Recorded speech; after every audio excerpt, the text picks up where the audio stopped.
one of those days today.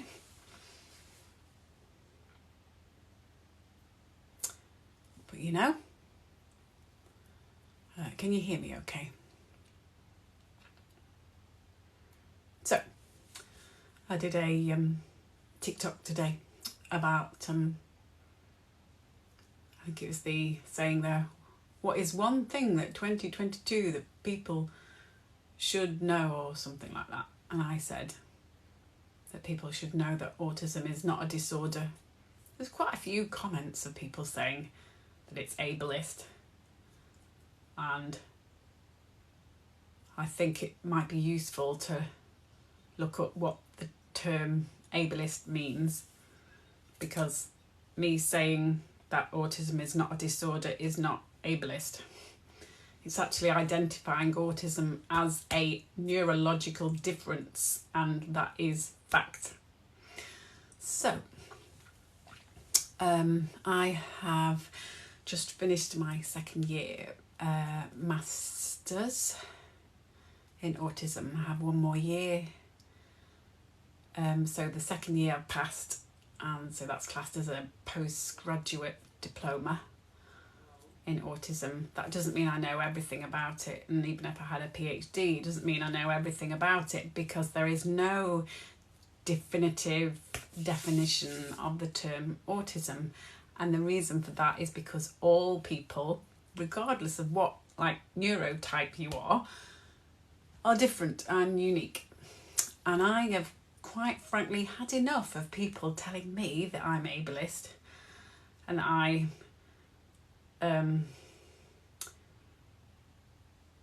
people who have higher support needs. Well, people who are commenting on saying things like that are looking at me and assuming that I'm able.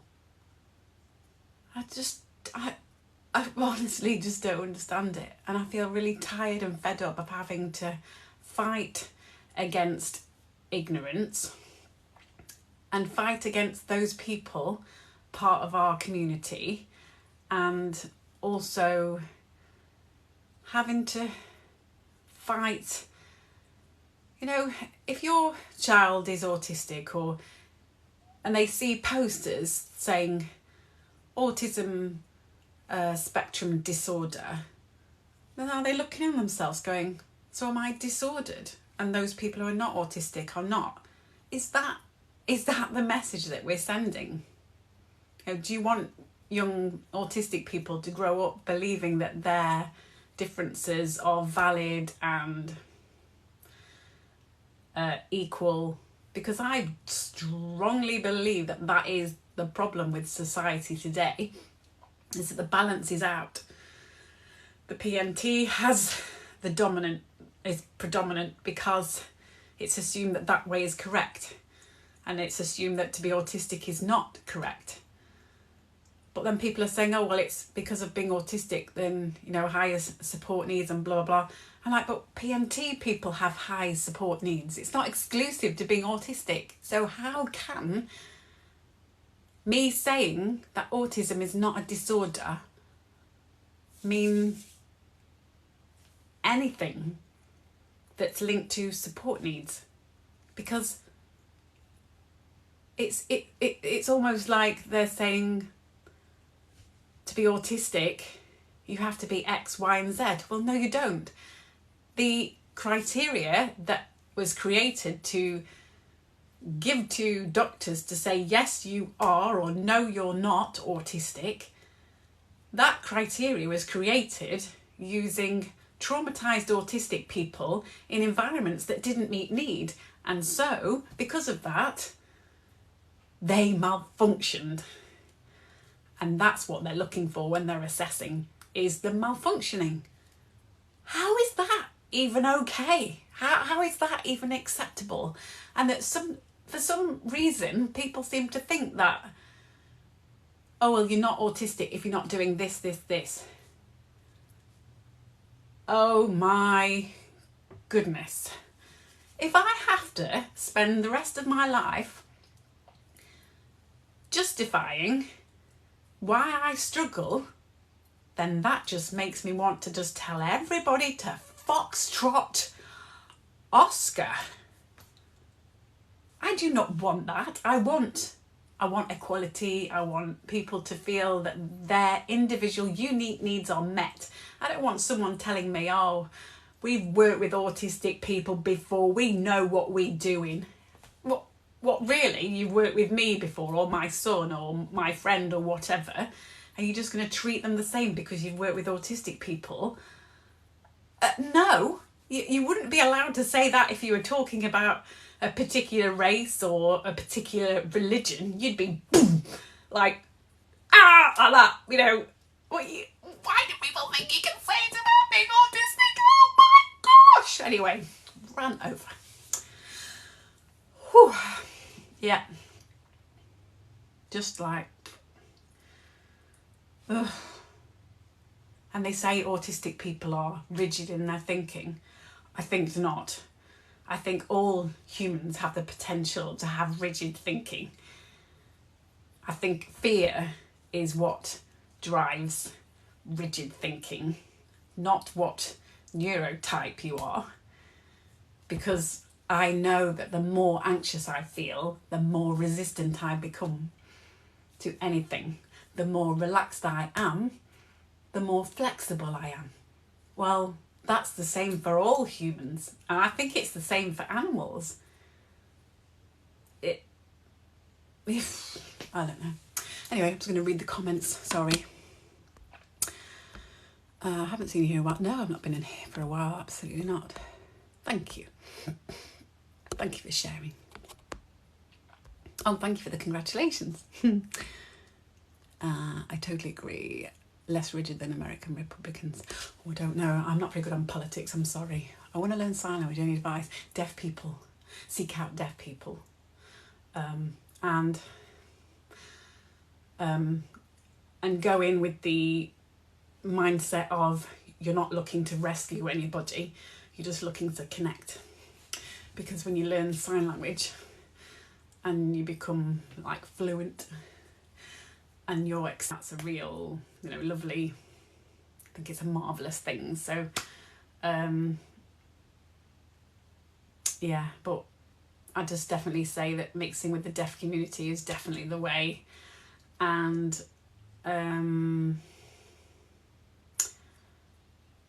watching like YouTube clips, there's a lot of deaf creators on there. There are a lot of deaf creators on here on TikTok. So look for deaf grassroots. Okay, thanks, you welcome.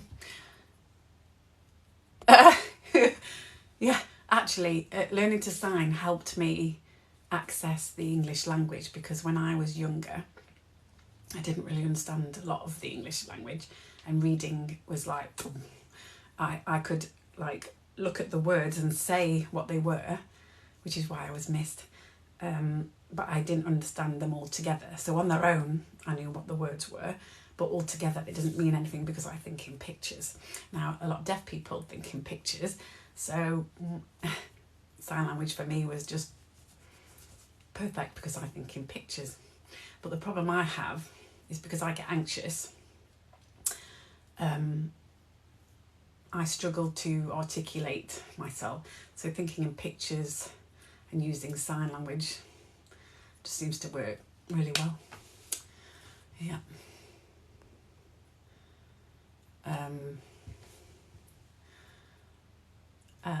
What was I going to say? Sorry. I feel a bit lost today. Feel a little bit fed up of people saying things like, oh, you're lucky that this and you're lucky that that, and comparing me against other autistic people. Well, I'm not comparing myself against anybody, so you have no right to compare me against anybody, because this is my life. I am in my head. I can't escape it. So, as they say, when the SH1T goes down, I'm like, there, stuck. No escape, can't explain to anybody, because when they look at me, oh, you look so well, and you're functioning really well, and whatever. Yeah, but my brain's not working properly and my body seems to be working fine, but I am not coping very well in my head. And 40 years, I'm now 44, 40 years of not knowing who I was has destroyed me. Secondary school bullying, primary school bullying, every day, you know, someone saying something, and slowly my identity just dissolved. And I just became an empty husk that just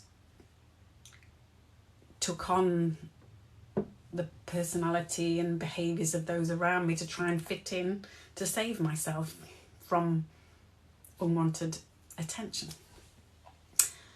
And I think that I don't want to have to explain or justify my history to say why I struggle. And I'm really fed up of people who look at me and decide on what level of support I need. Well, actually, if you lived with me for a week, first you'd be ready just to pack your bags and go, but you'd realise so many things that I struggle with. And you're just like, well, how do you struggle with that, but you can do that? Well, if you knew about autism, you'd know about the spiky profile. I'm good at this, crap at that. Like, But it doesn't mean that I'm disordered. It doesn't mean that there's something wrong with me. It means that I have strengths and weaknesses, just like anybody. But those who are not autistic, they have a sort of like this profile, whereas autistic people's profile is more, you see? That's why it's called a spiky profile.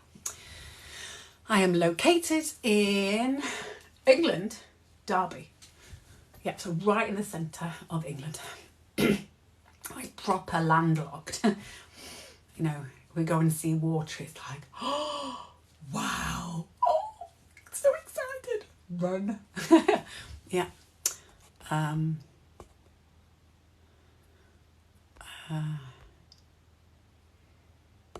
Oh, thank you for all the follows, by the way.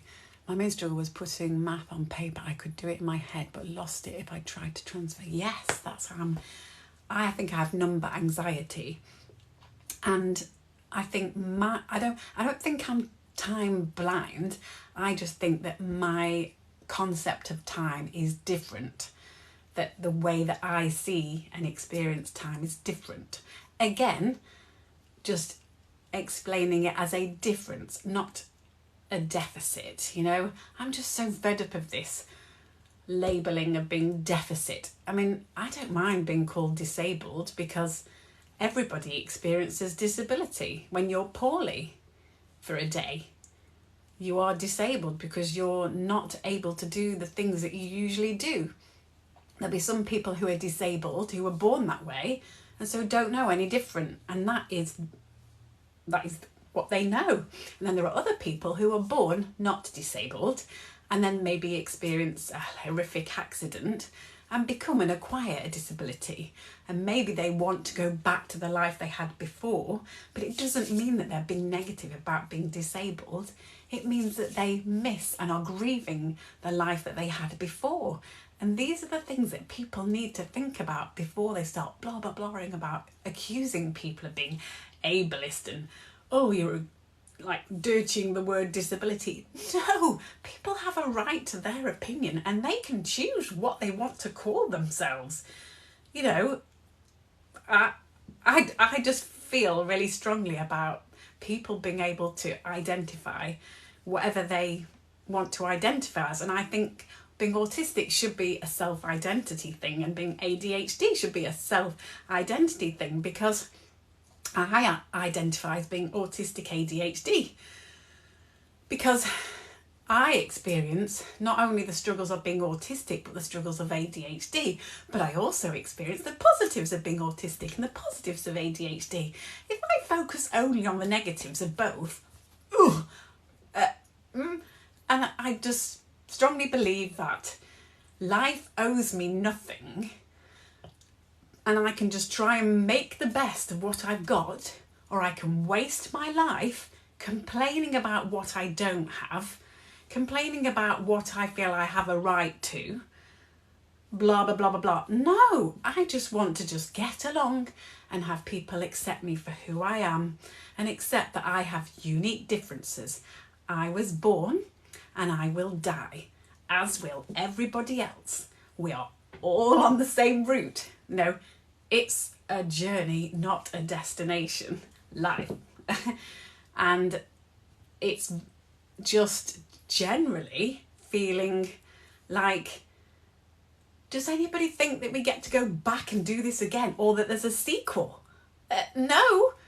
So stop with the killing of other people, get on with your own life, and if you don't like what other people are doing, stop looking and listening. Go off, distract yourself with something else. You have no right to police what other people are doing. I find that really difficult as an autistic person. The more anxious I get, the more I want to control my environment. It doesn't mean that I'm narcissistic. It means that I'm anxious and I'm looking desperately for ways, desperately trying to create a sense of control so that I can actually feel my anxiety come down. Because, do you know, I'm 44 this year, and I don't know whether I've ever experienced a day without anxiety. So I can be stood and have a heart rate of 180. Oh, for God's sake, how do I turn that off? People asking to join because it's very, annoying and distracting. Oh, God, honestly. Can I ask anyone to be an admin so I can talk without getting this distraction? That would be really useful, please. Absolutely, this is the one in a life, and just, agree, just had to do that this morning and take myself on a walk. I think how my mum said her family line was twitchy. Oh, thank you. That's really lovely.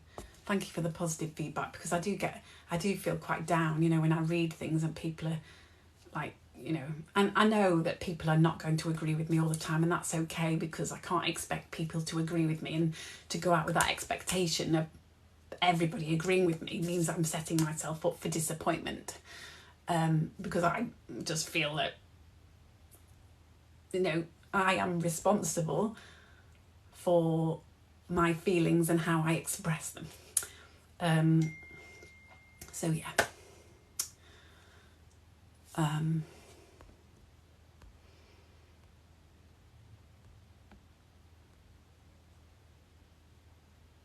How can I use your service, please? Oh, love on the spectrum, honestly. I get fed up of people portraying and like, this is what autism is, and then when they meet people like me and I'm like, because I applied for the BBC Two programme, and I was told that they were really interested, really keen, and then just suddenly it just cut off, and I was like, oh, what's happened? Oh, it's because I'm not mixed race or whatever. And I was like, oh, right, okay.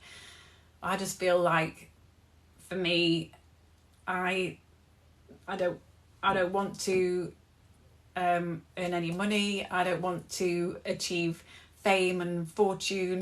I just want to educate people so my children and other people's children and their children can grow up in a world of accepting of autism and ADHD and dyslexia and la la la. And for people to be less judgmental and, just... life is hard enough without looking at other people's lives and judging and commenting and trying to sort of police there. Just focus on your own life, You've got no right to police other people's lives unless what they're doing is directly affecting you, I'm just looking through all the lovely messages. Are your children ADHD? My children, I have two. The first one is 8, ADHD, autistic like me, and dyslexic, and Erlin syndrome, and has the hypermobile Ehlers-Danlos syndrome, same as me, and has a learning difficulty, not a learning disability, which is different. And I sometimes say, well, actually, it's not a learning difficulty, it's just a learning difference. So I and him learn differently, visually. So yeah, we don't learn in the sort of like national curriculum tick box thing. But it doesn't mean it's, a difficulty. But anyway. And my other child is 4 and ADHD. Yeah. Both are intelligent, because there are like 21 plus different types of intelligence, and a lot of people are so focused on the sort of cognitive intelligence, and when actually, there's number intelligence and spatial intelligence and la la. So yeah. I'm going to go back to quite a few.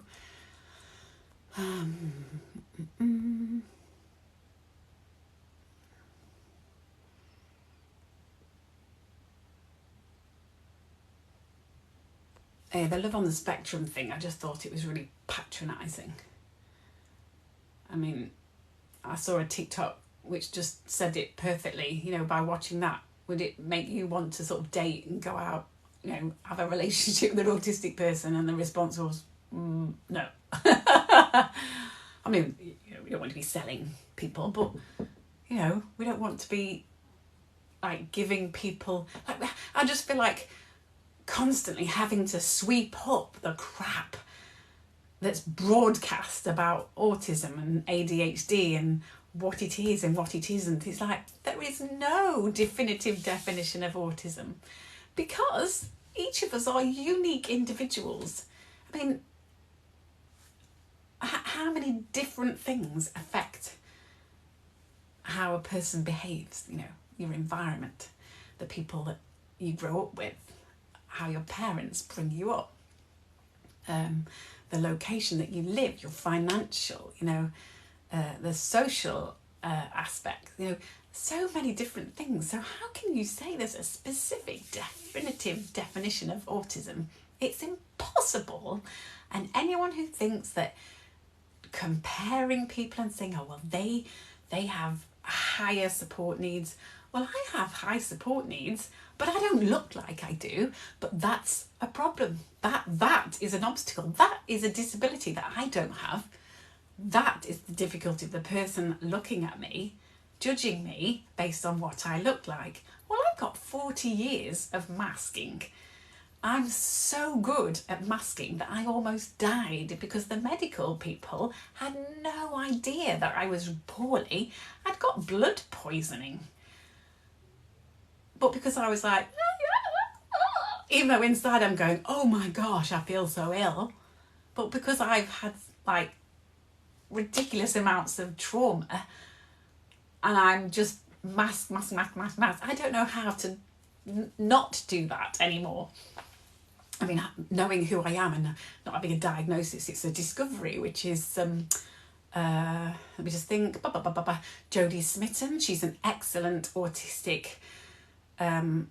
specialist, and the book, I think it's The Secret Life of Rose. That's an excellent book if anybody wants to read. And any books by Dr. Luke Bearden, also excellent.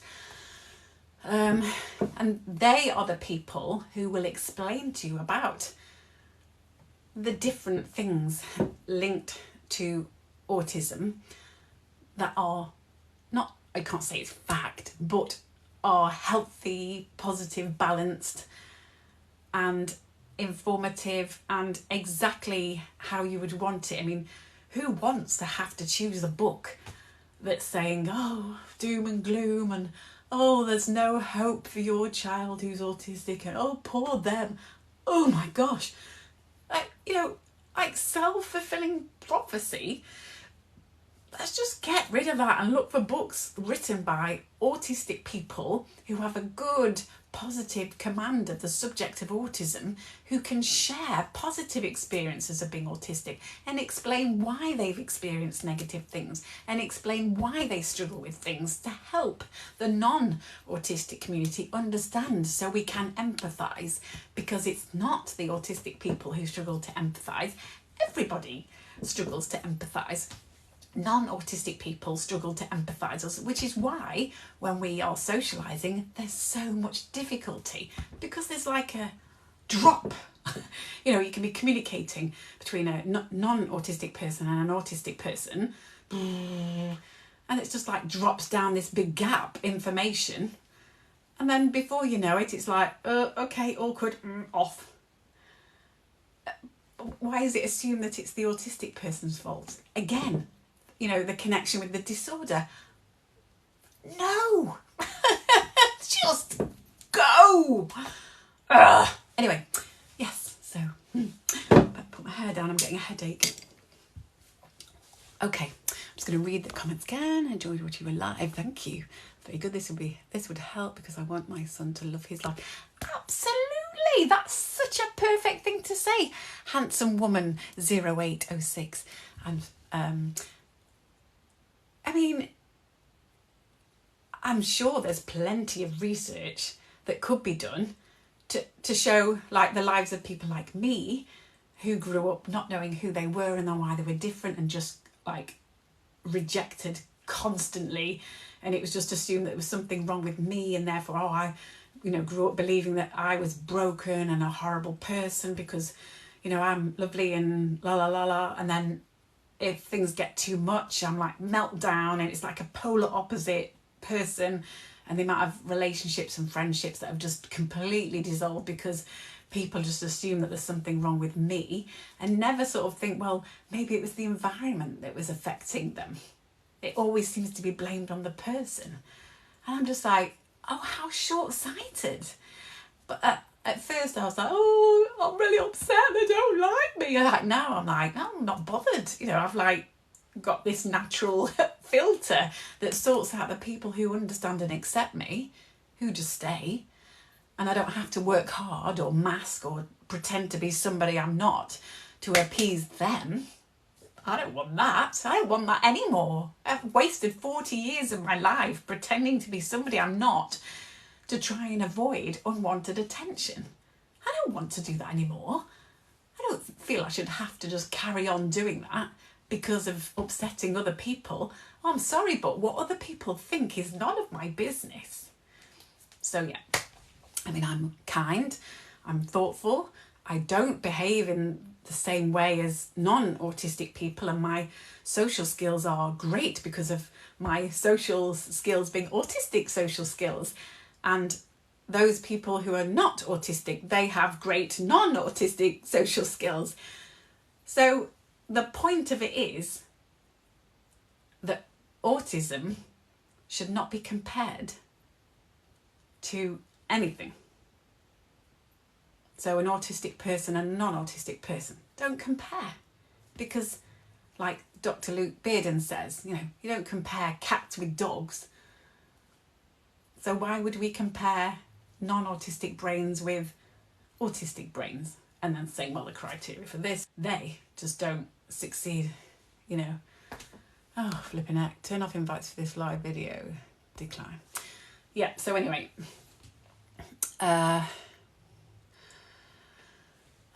what was I saying? This is why it's so annoying.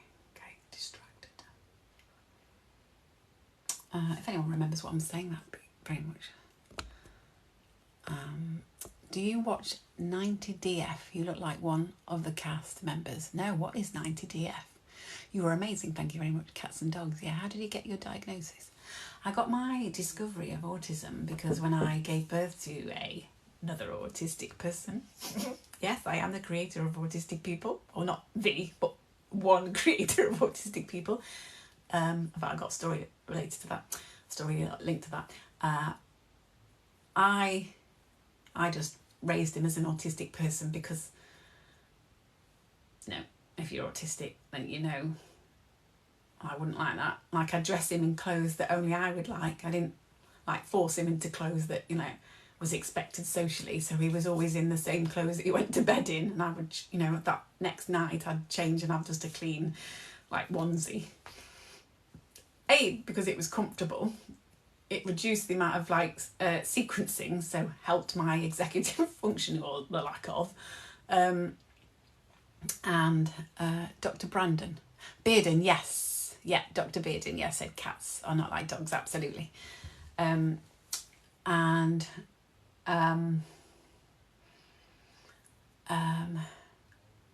Oh yeah, and I didn't think anything. It was only because people were commenting to me about my son's behaviours and saying, oh, does he always do that? And I was like, oh yeah, well, doesn't seem strange to me. I remember the health visitor saying to me, like, suspecting that I was like, you're just trying to get him diagnosed. I'm like, oh no. Oh, why didn't you spot it sooner? Because if I'm autistic too, then his behaviour is not alien to me. Do you know, I never accept a professional's opinion if you ask them, what are your qualifications? Like, because I had one person tell me, oh, well, she's got a master's. I was like, a master's in what? In autism? Oh, no. Okay, then. Case closed. I had one person say, this was at parents' evening, I don't really know what to say. Not really good at anything. This 2018, this was. That was exactly the same thing that was said to my parents when I was little. I was born in 1978. It has to be a real shit show if people are still saying that. Like, well, actually, he's really good at lots of things. It's just your criteria is missing the things that he's good at. So yeah, he's just a fish out of water, and you've dropped him on land and then you're assessing him. He's not going to do very well. And then you get the, well, his needs aren't complex enough. And then I asked, are you qualified to say that? No, was the response. Okay, with all due respect, I'm going to do this EHCP process myself, which I did. And I've done it all by myself. So for almost 5 years, I have had to fight for a diagnosis to then get an EHCP, which I had to do myself. And this is bearing in mind that I'm autistic, ADHD, dyslexic and traumatised. And I've done all of that. And I feel really proud. I'm tired. I'm fed up. It's changed me as a person. I don't take any crap anymore. And I feel like I want my story and other people's stories so we get a varied scope of autistic people's experiences and the dark side of the spectrum for those who are not able to communicate in the sort of conventional way, are able to input their views. So yeah, but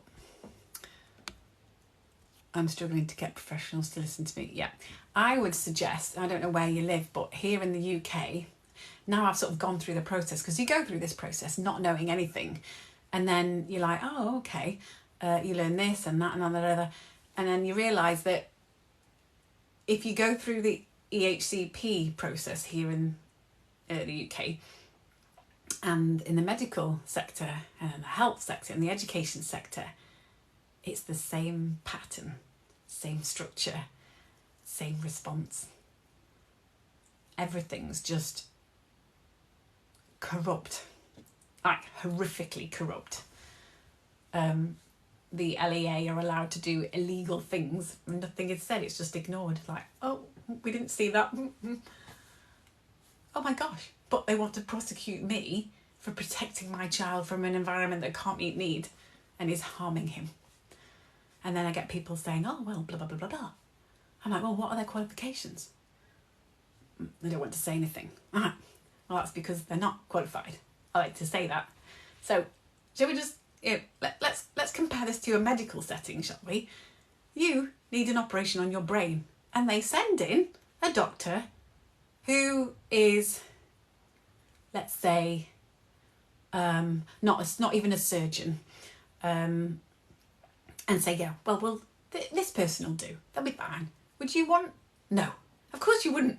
You'd want the right people who've got the right training. So why is it any different? Because you're supporting somebody with a different brain type. Why I'm asking for so much? I mean, if I ask, say, okay, I've got an actually autistic person who is qualified in autism to come in. Oh no, they can't do that. They're not on our list of people that are allowed to come in. Oh my God. And then now they've changed here in the UK. They've said, okay, parents and carers who want to home educate, they're now going to put rules and regulations in that make it just almost impossible. And then you're going to get fined or a prison sentence or whatever. However, the LEA are allowed to force a child in a school of 30 plus where they can't meet need, and because of that not being able to meet need, the child is then irreparably harmed. How is that even legal? Like, we were supposed to have tribunal, and that was cancelled 5 days before. So I'd been working hard, stressing myself, preparing blah, blah, blah, blah, all of the piles of paperwork, and I'd paid for professionals to come and blah, blah, blah, blah, blah. Had to cancel all of that. And they've delayed it by 4 months. Not 4 years, sorry, 4 months. 4 months they've delayed it by because they don't have enough staff to cover for tribunal, sorry. I was like, well, that's going past the 20-week deadline. That's not convenient for my son because he won't be able to start at the new school in September, the same as the other children, which puts him at a massive disadvantage. I mean, you'll remember, autistic people like to know what's happening and structure and know la la la, yeah? Oh. It's just absolute like, oh, but they want to prosecute me for listening to my son who was telling me, I don't want to be alive anymore, mummy. He was 6, because I don't feel like I belong. I don't feel I can be myself. I don't know how to make friends. And was telling me he wasn't good at anything.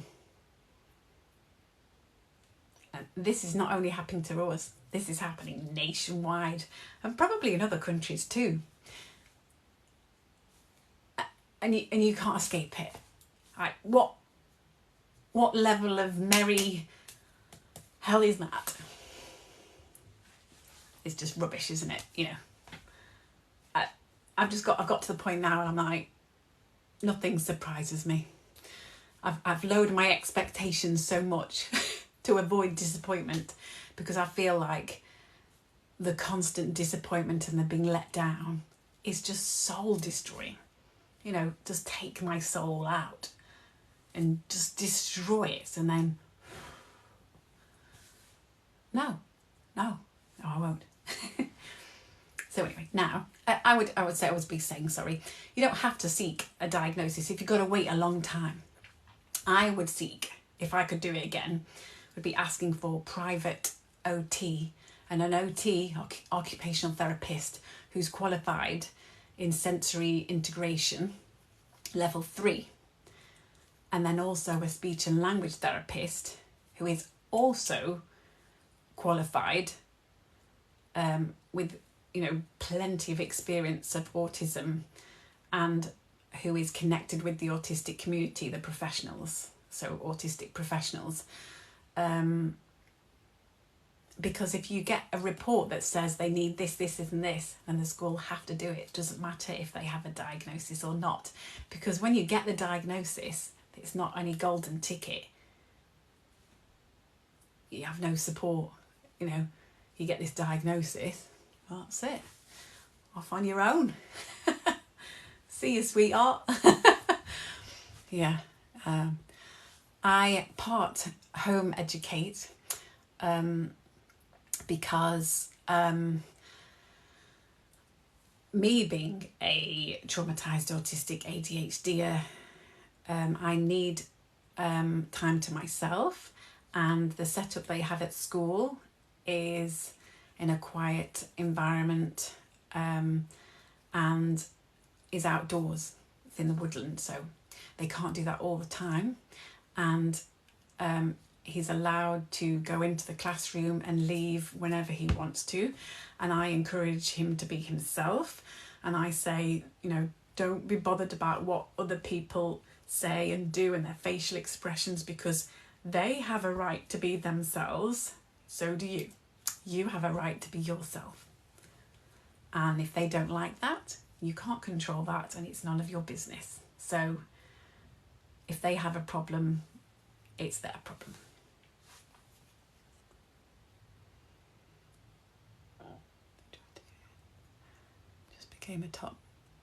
Just became a top 1 viewer. What does that mean? Oh, thank you. Thank you for the dancing cactus. I don't even know how to sign cactus. Cactus. Anybody know how to sign cactus? I don't know. So on hard days, and then tried to prosecute me for his attendance. You see, this is it. It's just comments like that. It's just, I mean, I've written to my MP and they've tried to help me.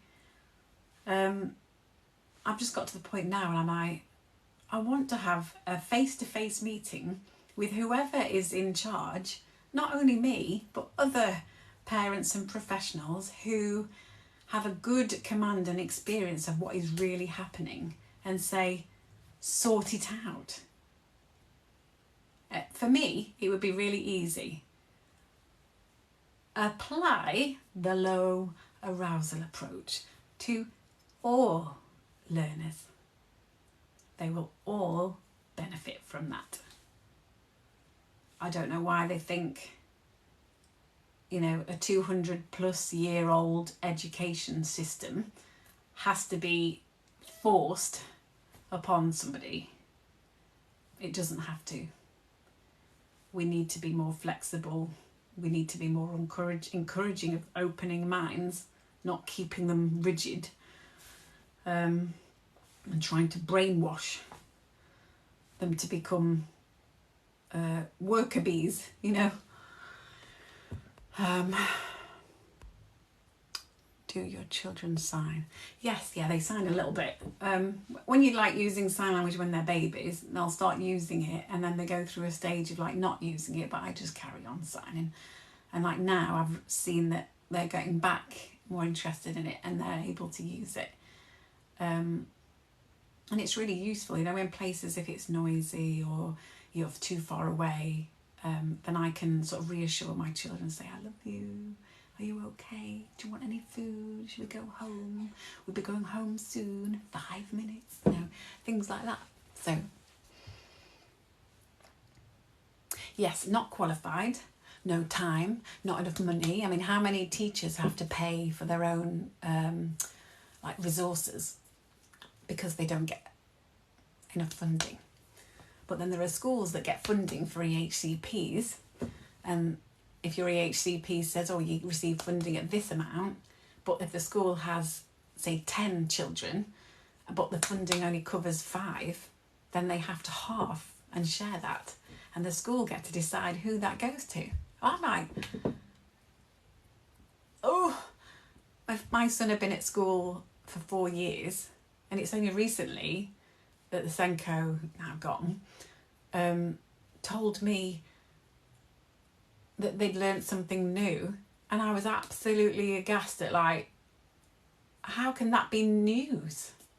You know, why did you not know that before? And then advising me as an autistic ADHDer with a postgraduate diploma in autism on how best to meet the needs of my child. I have no words. Anyway, we do Makaton in school and home film, that's good. Makaton's okay, but I personally feel it's a bit more complicated than it needs to be. Like, they seem to add a lot of details to things that I just think you wouldn't need that if you learn BSL, because BSL is a recognised language, and it also means that if you grow up learning BSL or your national sign language, that it would also be a connection with the deaf community, which means that the deaf community get their needs met more often. you know, what a world it would be like if you're born into the country and you can't even access the language because you're deaf. When if everybody could sign, or at least half the population could sign, then how much better would life be? Oh, that's lovely. You're welcome. I sign all the time. I mean, some people are like, oh, you sign all the time. I'm like, yeah. It helps me speak, helps me think, because I think in pictures all the time. And doesn't want to sleep. Who doesn't want to sleep? Because it's Miss, sorry. I was going to have I didn't know that. Half of them don't have a clue absolutely yet. Do your children sign yet? Sounds good for him. Keep going, thank you. They tried to get him into placement. Oh dear. Oh, sorry. I don't know what's happened there. Where there's nothing to eat and rent is coming in like a nuclear bath. Where there's nothing to eat. Do you homeschool?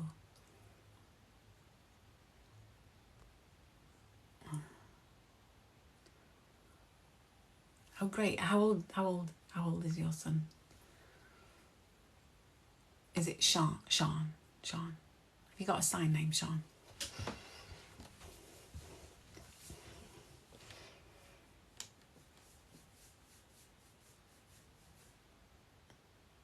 Oh, 3.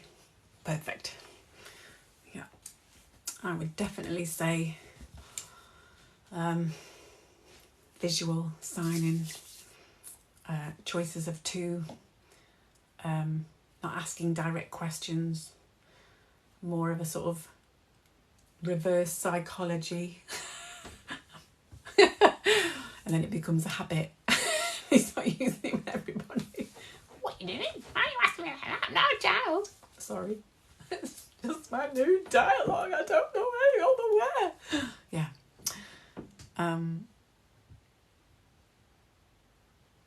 Yeah. So yeah, I've started a new, I'll just hit myself in the face. I've started a new, I don't know where my face is apparently. I've started a new series on the TikTok because I've finished my second year and I'm taking a year off. So I'm not going to do the final year. I just want a year off of no deadlines. And I'd like to, this year at least, only write to Santa rather than the LEA or the PCT or some MP or whatever. Oh, you're very lovely. I'm not knowledgeable on everything. This is my like special subject. If you ask me on like maths, I'll be like, yeah, bye. Yeah. Does your son have an ADHD? But yes, he's had one for 4 years, but it's still not been sorted out. This is how long it's been going on for. I mean, they will say like, you know, COVID delayed things, but actually COVID helped build our case stronger because it showed that with a reduction in people attending school and a reduction in transitions, that he flourished. And I got the school to put that in writing. Yep.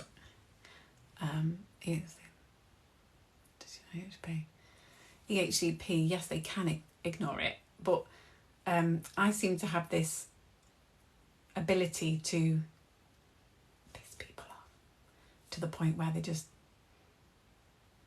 know that I'm never going to give up, so they'll just do it, which might sound like I'm bullying, but I'm not.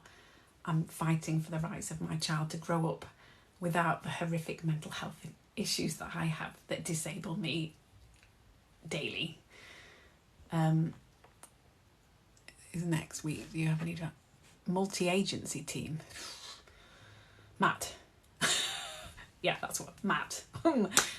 Yeah, I would definitely advise seeking out private assessments. So occupational therapy and speech and language therapy, and for them to do assessments in school, but also in a setting that they have themselves. So I used 2 people, Alison Hart, or H-A-R-T, and she has a level 3 or above qualification in sensory integration.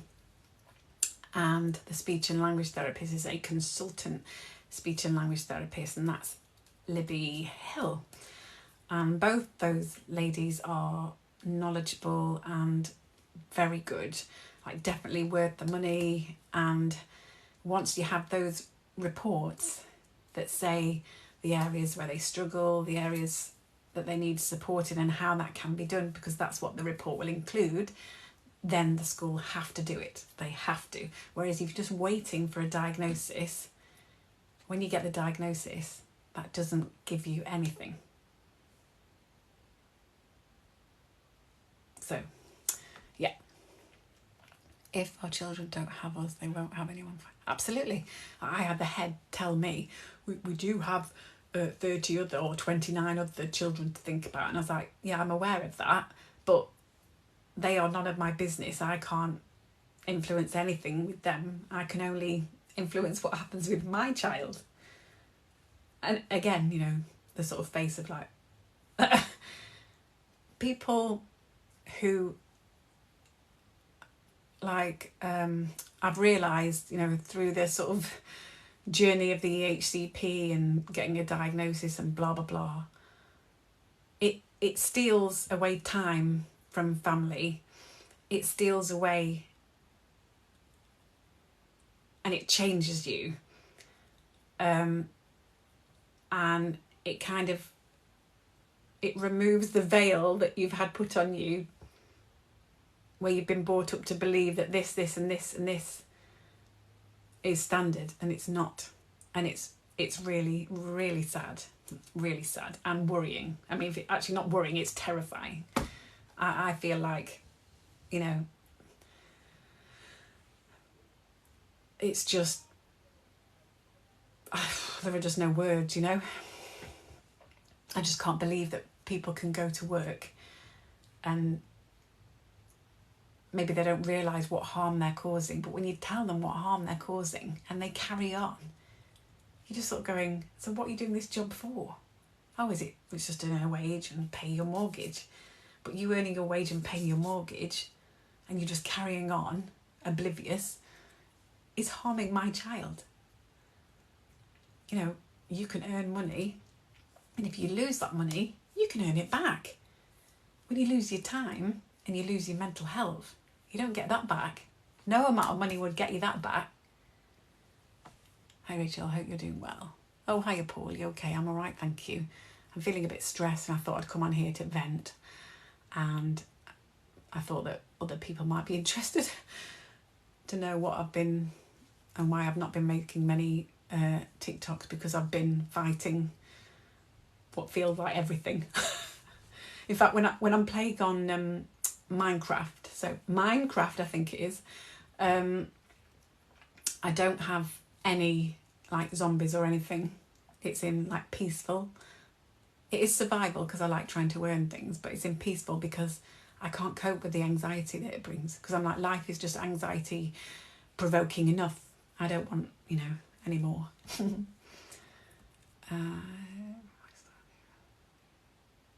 Yeah, I bet it has opened your eyes.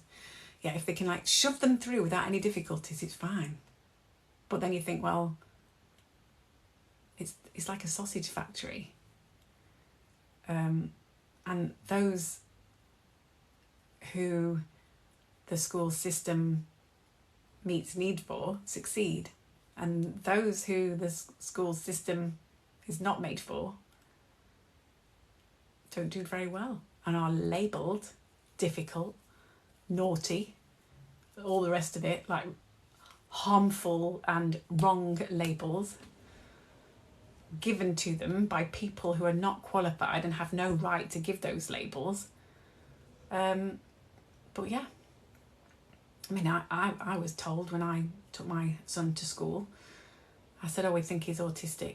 They looked at me and then looked at him and no, they didn't believe me. I said, well, I'll give you 2 weeks. Not even 2 weeks went by and they were calling me in, wanting to discuss the behaviours. I was like, well, if the behaviours are this, this and this, it means there's something not right in the environment. You can't blame my son. He's 4. Oh, God. Yeah. Anyway, sorry. Yeah, exactly. It's been so saddening at times. And like you said, yeah. And then you get people saying things like this is what annoys me. Oh, you're lucky. Your child is able to speak and do this and this. What? Why are we comparing people? Just only compare yourself against who you were yesterday. Don't compare yourself to anybody, regardless of how many disabilities you have. If you've got no disabilities at all, you're the most perfect person in the world and you've got the most money or whatever, and you feel like you're the most happy, to compare yourself to anybody is just not useful. What are you achieving from that? Or you're making yourself feel maybe crap, or maybe you feel that you have to do that to make yourself feel better. Then if you're doing it for that reason, then you need to look in on yourself and go, all right, I have issues that I need to resolve. Do hate it when they compare. It's all, yeah, I just think it's just stupid. I'm just going to go get a drink because I'm really thirsty. I hope you'll wait. I'll be 1 minute. Probably not even 1 minute. I always say 1 minute and it never is. I have actually been thinking about employing a PR agent to help me sort of get a wider audience. And also I would like to achieve that because I think that people who are recognised as having lots of followers, not because I want to polish my ego, but because I want to gain that trust so that I can influence the people at the top. I don't want to spend the rest of my life pushing water uphill. I want to go to the top and sort out the problems there so that then it filters down and all the other people below can benefit. That's what I want to achieve. So if anybody could help me do that, that'd be marvellous. They would separate you, saying it's not on your level. Would they do that with someone of a different skin colour? They wouldn't be allowed to do that. They wouldn't be allowed to do that. I mean, or someone of a different religion or belief, or oh my God, I mean, what are we educating people? Just accept people at face value, you know? Accept difference, embrace it. Encourage people to feel okay about being different and feel okay about struggling with things, you know? Why do people just place expectations on other people? They never belong to that person. That person didn't create those expectations. Somebody else did, and they gave them to them and forced it and shoved it down their throat. No, cough it back up and spit it back at them and tell them to bugger off. Anyway, I'm going to get my drink. I'll be 1 minute. Da, da, da. Off I go. Sorry about the mess. Right, drink.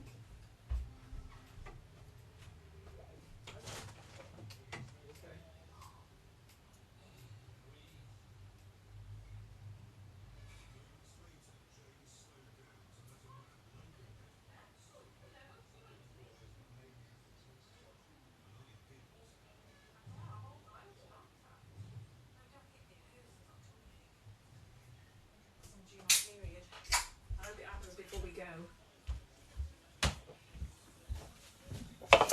1 more minute, because now I need the toilet for a wee. Not that you needed to know that, but you know. No listening.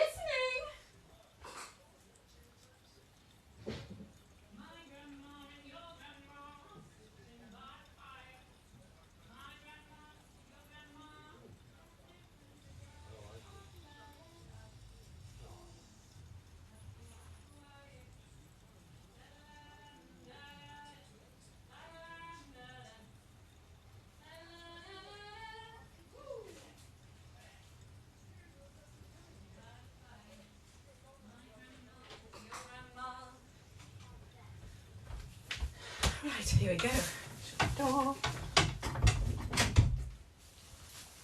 Okay, I am back. I've got some moisturiser on. I've washed all the moisture off with the soap.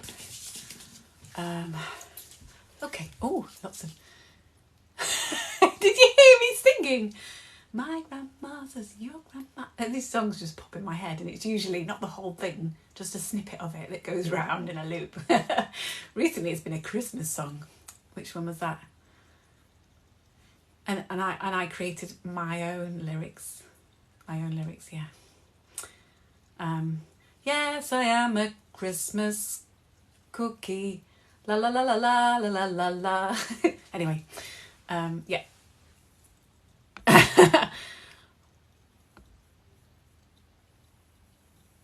Oh, that's really lovely. Thank you, Paul. Please share.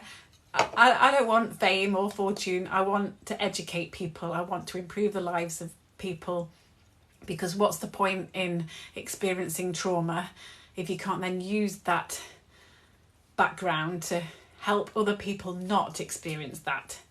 That is my aim, and I would like to get there, but I just don't know how. So yeah. I have to drink fizzy water. That's another thing. I went to Roller World and son with me got this, and he was like, oh, you can't take that in. I said, well, me and my son are autistic, and we don't like any other drinks, And he was like, oh, your son, blah blah blah. They ignored the fact that I'm autistic, almost like, wait, you think like you just grow up and you're not autistic anymore?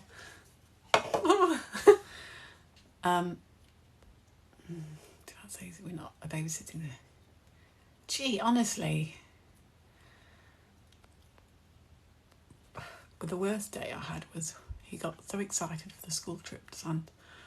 The day rang me and said, right, what did they do?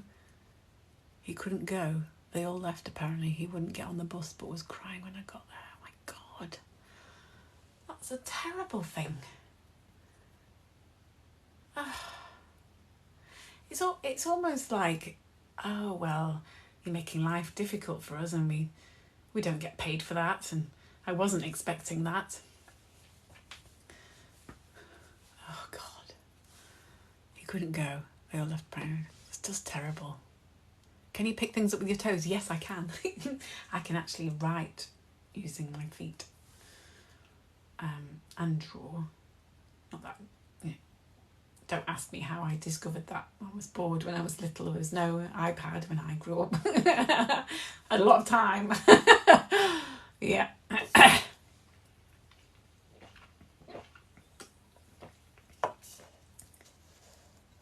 Oh, God. Like communication, Why do people expect, everyone should be able to speak, and speaking is just, the be and end all, and it's like the gold standard. Well, no, it isn't. 80% of communication is non-verbal and is actually visual. So that kind of scuppers the idea and the misconception that spoken communication is on a pedestal. Am I gonna... Oh, you can write with your feet too. I can peel a banana with it. That's really good.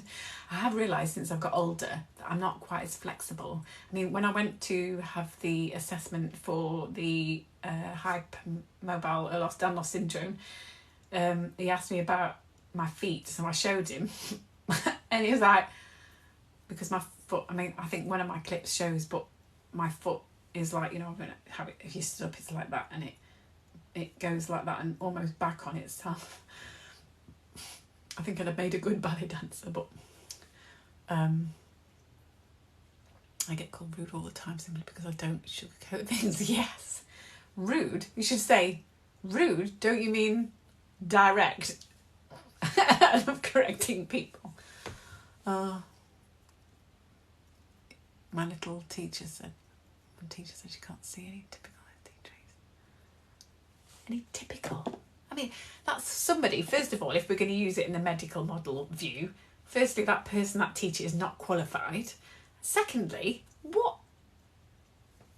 There's no definitive definition of autism, and the traits that people are like going, the triad of impairments. What? Like, do they know about the double empathy? Cross-neurological theory of mind? these are not new. It's 2008, 2012, between those times. And the fact that they don't know that, it just shows that, what continual professional development happens. And then you get people saying, oh, well, you can't learn about all disabilities. Oh my gosh. Says the person who's not disabled. I've met during all this was an educational psychologist who actually spoke like you. Oh, that's lovely. Who was it? I'd be interested to know. If you're comfortable saying, of course. I was so upset. Absolutely. And then every child matters.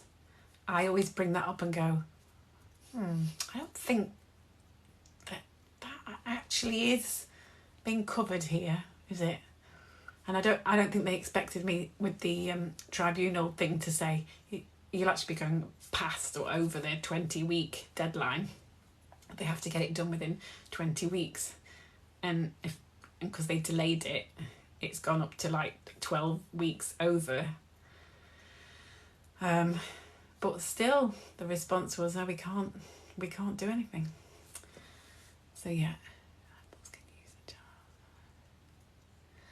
I think some parents like the sort of poor me, but I think that says more about that person, as in maybe they have difficulties accepting a diagnosis or a discovery of autism or ADHD, but that's because they hold the false beliefs and the stereotypes of, being autistic. And I remember being told that the preschool didn't want to tell me that they'd spotted what they classed as difficulties, because they were worried about how I would react, because apparently a lot of parents react badly because maybe they see it as a reflection of them as parents. But I was like, no, I want to know. But then again, that's another positive thing about being autistic. I want to know, I want to know why. I want to learn more. I want to understand the bigger picture, So to be autistic or non-autistic, both brain types, neurotypes, have positives and negatives, depending on what environment they're in.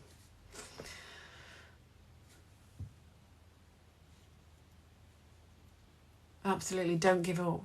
You have to just keep going. I promise that I am working my bottom off to get to the top, to change things so it filters down. I was told that when they called me in, they were surprised I wasn't shocked. Honestly. It is terrible. It's frightening.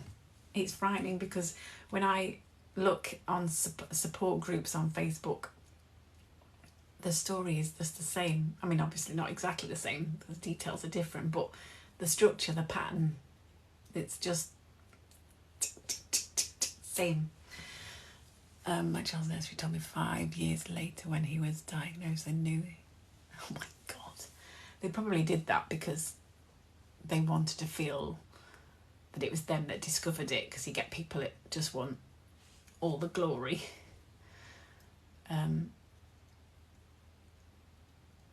Emotions about how do I explain how I feel.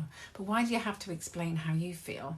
And maybe you struggle with how you feel because you didn't have somebody when you were growing up explaining what you were feeling and what it was called. So my son, when I've raised him as an autistic person, and when he feels something, or when I feel something, I tell him what I'm feeling or what I think I'm feeling.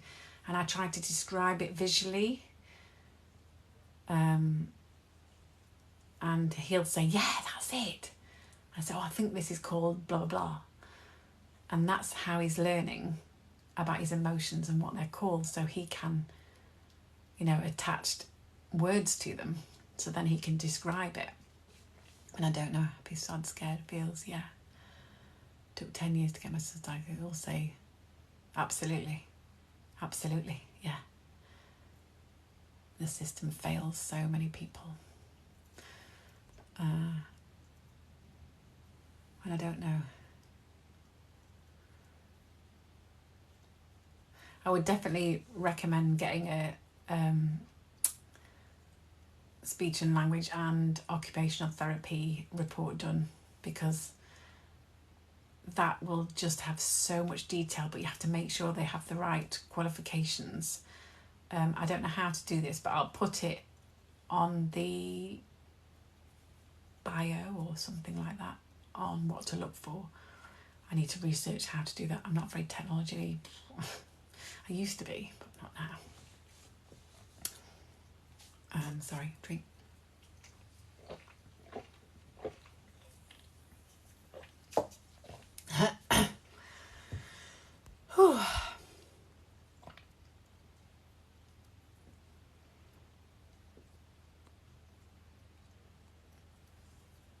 I've realised, flipping it, let's keep up.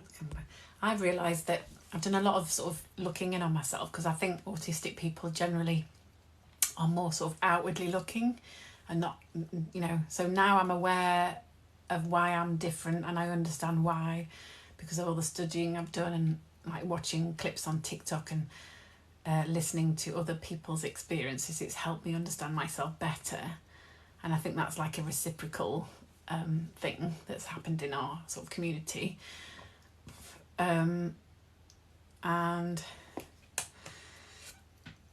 it's helped me realise, I'm feeling anxious, and it's helped me sort of create like healthy boundaries, because I didn't have any healthy boundaries, and I was vulnerable because I would allow people to kind of take over and make decisions for me, and because I take longer to process the information because of the amount of data that I have to process, not because I'm slower in thinking, but because my brain takes in all of it, so I've got to process, sort through all that.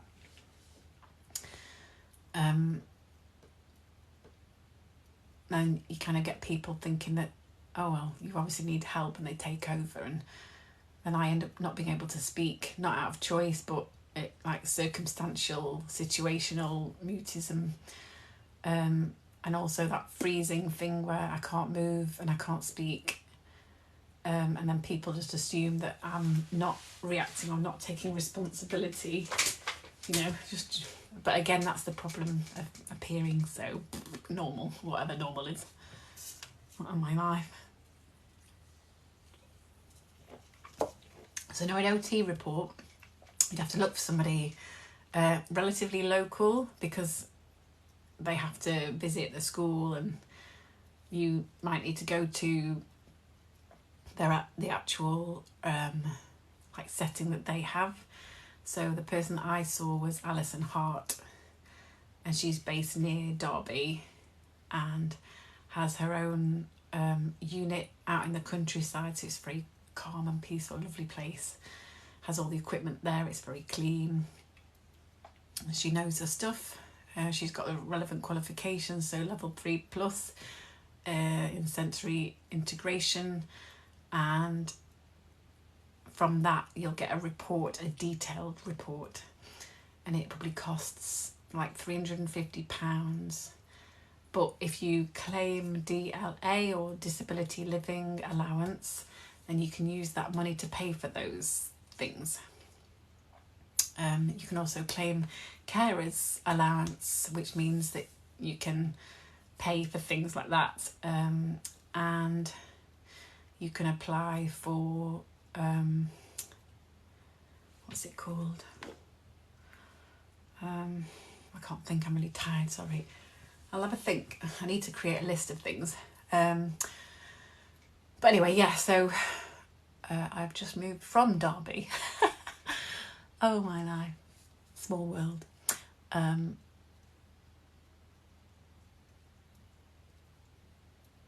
Let's just check I've not missed anything. I need to take you into a consultant appointment with me, Rachel. Yeah, I'd happily come along. Like do it in video call. Yeah. Just know that we'll be either finishing the meeting, being friends with the person, or enemies. Like Marmite, they'll either love me or hate me. And I don't mind, because I'm doing what I feel is right. I'm not there to appease people or make friends. I'm there to, what's the word? Open doors, you know.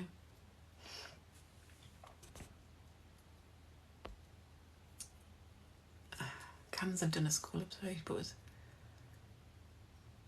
yeah, the CAMS reports, and I had to fight to get our CAMS report written again, because I read it and I was like, well, that's not even true. That's not what happened in the meeting.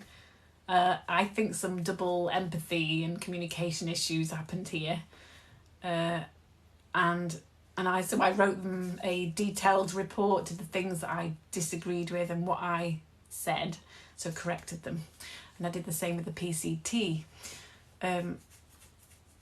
When I had to complain about the health visitor who delayed my son's diagnosis by 6 months, and I managed to prove it. Yes, and I did all that again with being autistic, dyslexic, ADHD, and I'm severe combined ADHD and with chronic post-traumatic stress disorder, which I would accept as a disorder because it's trauma-induced. It's not genetic.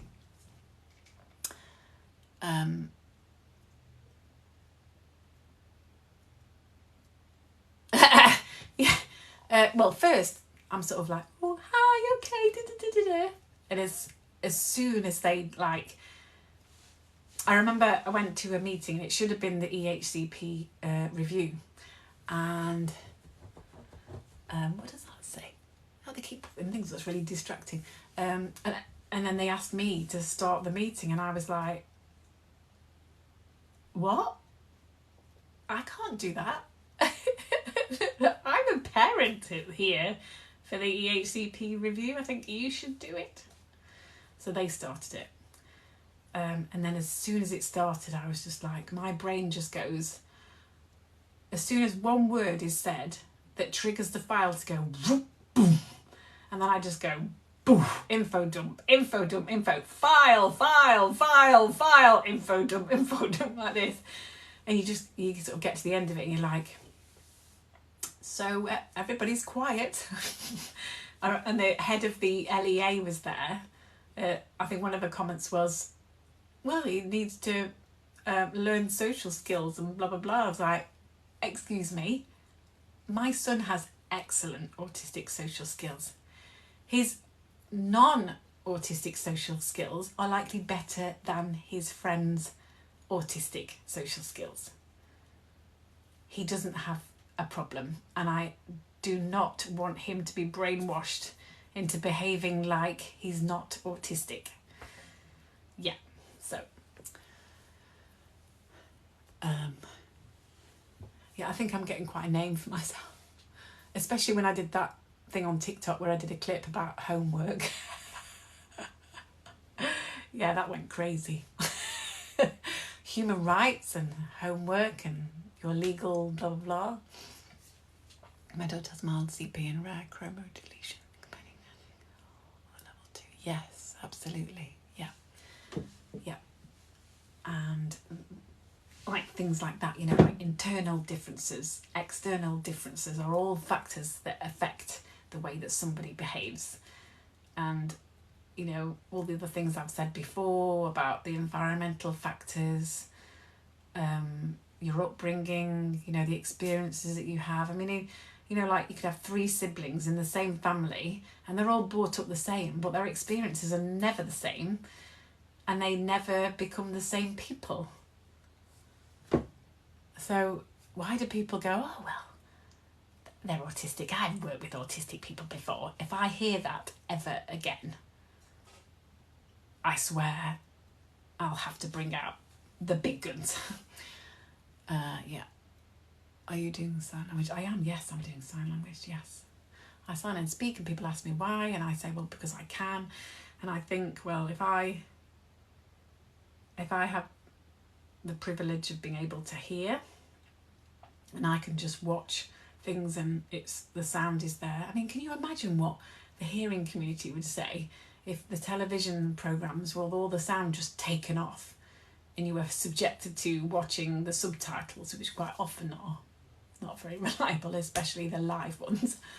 But yeah, so I'm gonna have to go soon. It's 20 or 20, almost 20 past 10. I need to go to bed.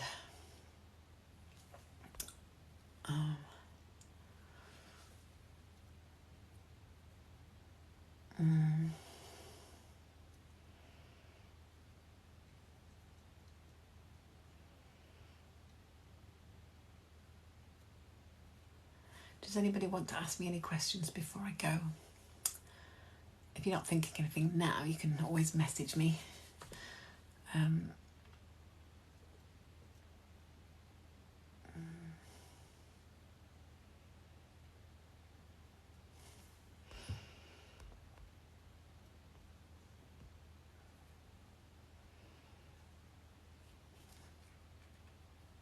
Okay, I'm going to go. Oh, what is involved in an ADOS assessment? Oh, okay, I've never done an ADOS assessment. But it's basically an assessment which was created using data collected from traumatised autistic people in environments that couldn't meet needs. So basically, if your child demonstrates autistic traits, I mean, I say that, what's the word? God, I'm stuck for words now because I'm tired. They're basically trying to decide if yes, they are autistic by assessing them. But, you know, like I've said before, all autistic people, like all humans and even animals, everything is never exactly the same. I mean, you know, you get oak trees and they never look the same exactly. So why would they expect a human to be identical to another human? And so assessing somebody using a criteria means that quite a few people will not be identified as being autistic because they don't meet the criteria. That is rigid and pejorative, you know. But I don't want to frighten anybody or make them worry, but I just want you to have expectations that if you don't make the grade, it doesn't mean that they're not autistic. And by parenting somebody as an autistic is not going to harm them. But if you parent them as a non-autistic and then they grow up and you realise they are autistic, then they are going to be harmed. So I would just say, you know, use the low arousal approach, which Studio 3, if you go on the internet, look up that Studio 3, they go into great detail about the low arousal approach. And that, I think, is the way that all education should go with all children. Oh, that's lovely. I'll be thinking it. Please let me know how it goes. And if you want any help or any advice, or if I can share any resources that I've already got, then I'd happily share them and send them to you. But yeah, thank you. You're welcome. Thank you. Thank you so much. Sleep tight, everybody. And remember, you're not alone. And there are people like me fighting, you know, to make this journey easier so that you can focus on your children and enjoy your time with them. Because, you know, that should be your parental and carer right, to enjoy your children and not have to focus on fighting for them to access basic human rights, you know. But anyway, take care. Lots of love. Bye-bye. I don't know. So, I wanted to just let you know, if anyone's happy to share my profile, then please do. The more people I can connect with, then the more I can sort of share my positivity on autism and ADHD and neurodiversity and the rest of it. So thank you so much. Take care. Bye-bye.